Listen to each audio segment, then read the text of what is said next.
To finish up this chapter, let's review what we've talked about with a little project.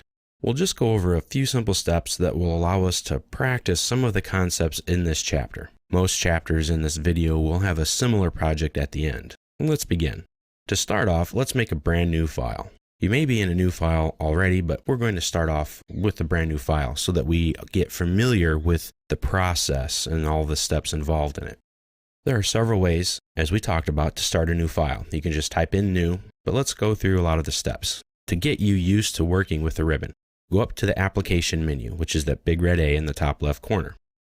Click New, Drawing. This opens up the template folder. We want to use the template file called autocad.dwt. Click Open, and here we go. We want to create an architectural drawing using feet and inches for our units. So we need to click on the application menu again to check our units. Go down to Drawing Utilities, and then Units. Okay, we need to set this up. It's already in inches, and it should be for you.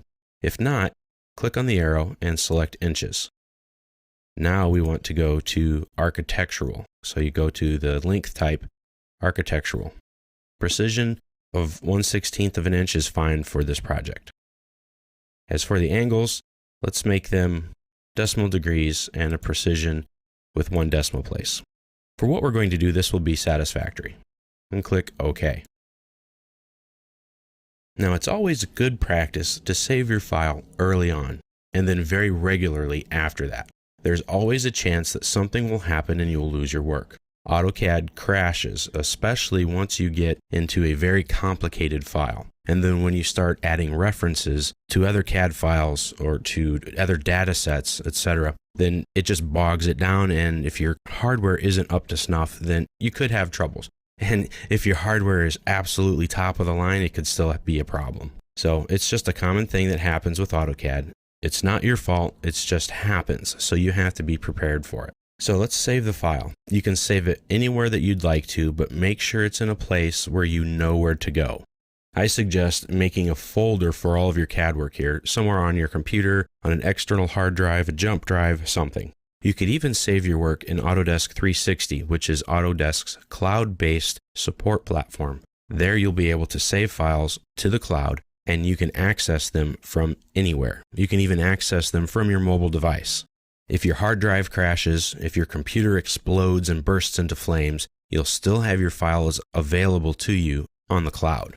AutoCAD 2013 and AutoCAD LT 2013 have a lot of integration built into it with the cloud. So let's save the file.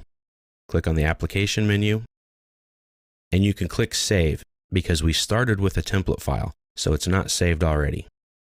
Browse to a place where you want to save it and save it. You have some options here that you can set up your automatic online saving properties. Just click on it, it will open up your information, give you some information and data on how much cloud space you've used. I've only used 5.7 megabytes of the 3 gigabytes that are provided free to every customer. But you can enable the cloud storage.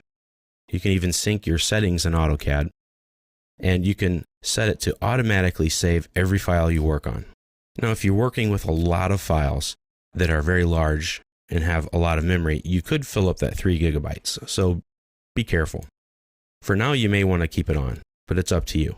And to get to Autodesk 360, you can click on the button here. When you're done, click OK, and that will save your settings. If you want to save it to Autodesk 360, you can just click right here. That will open up a folder that you have automatically saved up in your hard drive that automatically syncs with the cloud. Save your files here if you'd like. We're going to name this file Chapter Project. This is Chapter 4, so we'll call it Chapter 4 Project. You can call it whatever you'd like. Then click Save. Now, since this file has been synced to the cloud, every time you save it, your cloud file will be updated. you can go to the Online tab right here on the ribbon to sync your files, to look at your files that you have, to upload them, to download them, etc. All right, that was a little extra I threw in there, but let's get back to where we're at on our chapter project.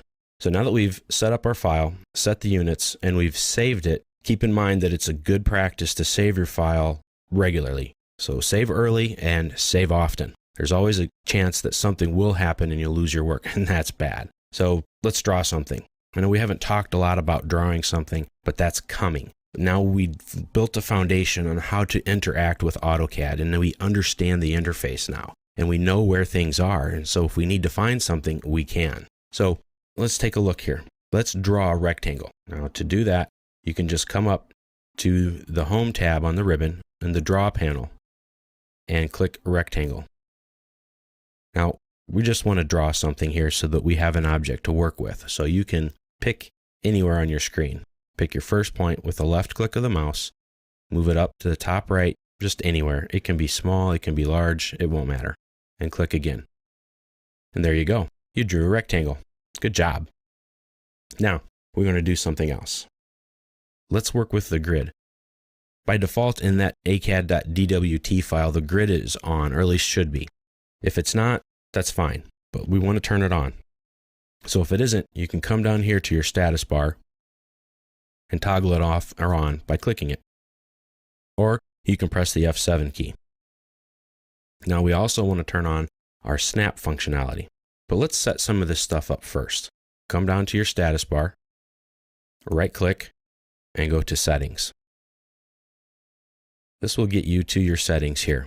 There are a lot of different things you can mess with.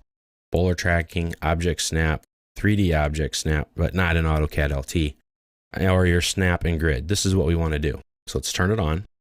Right now it's set to space everything at 1/2 inch. Because we're using architectural units of inches, 1 unit is 1 inch long. So keep that in mind when we're drawing. Now let's tell it to make a grid line every 10 units. So let's change this to 10, because that's what we're going to snap to. And we want it to be equal X and Y spacing. So keep that locked in.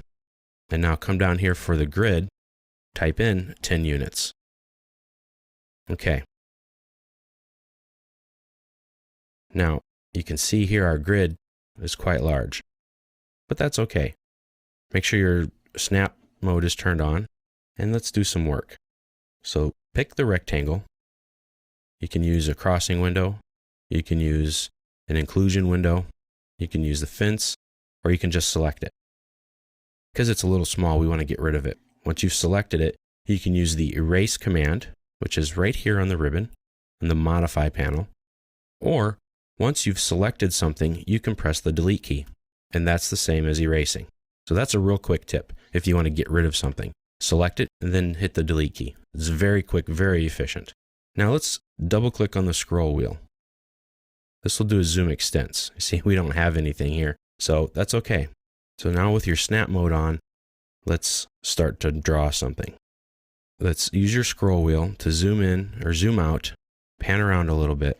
And one thing you might find that happens in AutoCAD is once you zoom out so far, it won't let you zoom anymore. This is an old setting that's in AutoCAD that's been around for a long time. And it just sort of says, I can't go any farther. So what you need to do is execute what's called a regen all. And that is just typing in REA. That will refresh the screen, refresh the drawing area. Tell AutoCAD to, hey, reset. Doesn't delete anything, it doesn't change anything. It just sort of clears out the memory and clears out a little bit of stuff on your screen, smooths out arcs and circles, and allows you to zoom out again. See, even your pan will get stuck, just like this. This is going to happen to you all the time. So just remember REA. And there you go. It gets real annoying from time to time, but once you know what to do, it's a quick fix to get through it. Now let's start drawing a line. Let's type line on the command line. Press Enter. Let's draw a triangle. Now remember that we're snapping to specific places on the grid. That can help us line up our lines very easily. So pick a point, snap, snap again, and then just snap to the end. There's a triangle. See how easily the snap function allowed us to work? If we draw the line again, I can come to this point and draw in some more triangles. I can keep drawing until I finish off the command. And there you go. It's very easy to draw things with Snap-on. It's very quick, and it's very simple. So if you're an architect and you're laying out a room, you can set up your grid work so that it's to a certain unit. And that unit could be, the width of your wall. It could be, 1 foot, 1 meter. And you can very quickly draw some shapes. Okay, I snapped to the wrong spot here, so let's undo that. Go up to your quick access toolbar and click the undo arrow. Well, it undid my whole inside box. Yes, because we did all of that in one command, in one function. So we need to draw that back. Draw a line, start the line command again. And let's draw. We'll keep the width of this box on the inside of the other box to just 1 grid space wide. When you're done, press enter. Okay, so we've drawn some things that we've snapped to. Now let's zoom out and let's draw some lines, making another box to exact coordinates. So start the line command again. And let's tell AutoCAD to go to specific coordinates.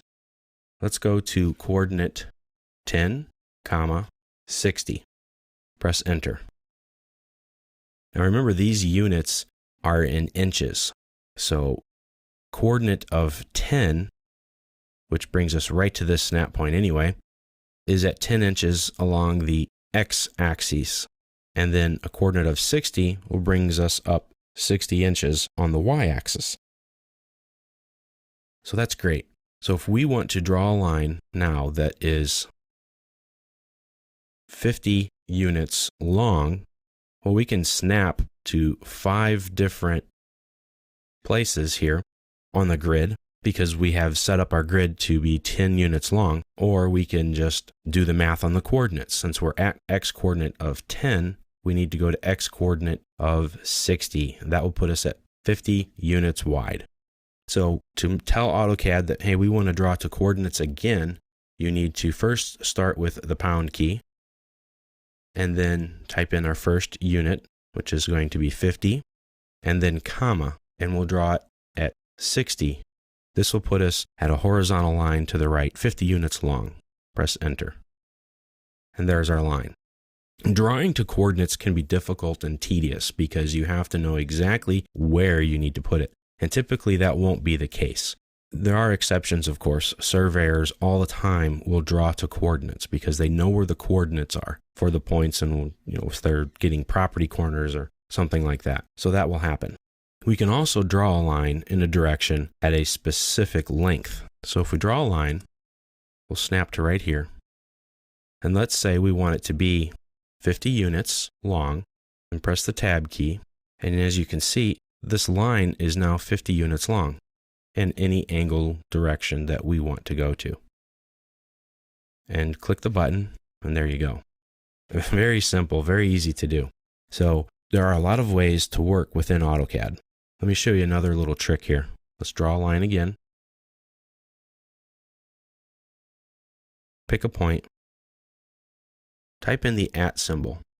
This will tell AutoCAD to go to a specific length and then angle. So type in 3, tab, then hit the less than sign, and then 90. Press enter. That drew a line 3 units long at 90 degrees. We can do that in a different way as well. We can just type in 20 and then hit tab and then type in an angle of 45. So if you have dynamic input on, and we'll get more in depth about it later, You can do things a little bit differently, but if you turn your dynamic input off, you have to type in the @ symbols and the pound symbols and the less than to get the different angles and things. Double-click your mouse scroll wheel to do a zoom extents. You may even want to zoom out a little bit so you can see everything very clearly on your screen, and press Control S at the same time. There, you just saved your file. Now remember, get into a habit of doing Control S. Draw a little bit, Control S. Draw a little bit more, Control S, etc. This is a quick and easy way to make sure that you don't lose your work. And congratulations, you just made your very first AutoCAD drawing.